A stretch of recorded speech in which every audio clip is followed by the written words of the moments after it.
This past season, the Philadelphia 76ers were bottom 10 in team spacing and team three-point attempt rate. Despite being the one seed out east, their offense was largely inconsistent, primarily due to this lack of spacing, and was barely above league average. The reason why I am throwing these stats at you is because clearly the Sixers need to work on spreading the court. But the move they just processed in free agency seems to set them back about 100 paces. And that move was signing Andre Drummond. Let me preface my argument by saying that I believe Drummond is easily one of the worst centers of this modern era. I don't care about the rebounding numbers that some people love to bring up. As a basketball player alone, he is horrendous. And on the topic of offense, particularly scoring and spacing the floor, Drummond has got to be the worst signing imaginable for a team who struggles in these two fields.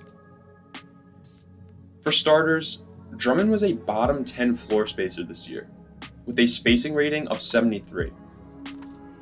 We all know he doesn't shoot threes, or even take shots anywhere except the paint for that matter, so this does nothing but constrain the court for Philly even further. Now, if you watched my video on Ben Simmons, you saw me point out how Ben takes the ball up and runs straight to the short corner/dunker spot. Drummond, in a half-court setting, sits on that same exact spot and has that same exact issue as Simmons, which is why guys like AD and LeBron played horribly with him on the floor last year, because he denies lanes and clogs the paint for his own teammates on offense. And in the playoffs, when Drummond saw a lot of play, the Lakers went from a 35% three-point shooting team to sub 30%, primarily due to this lack of spacing.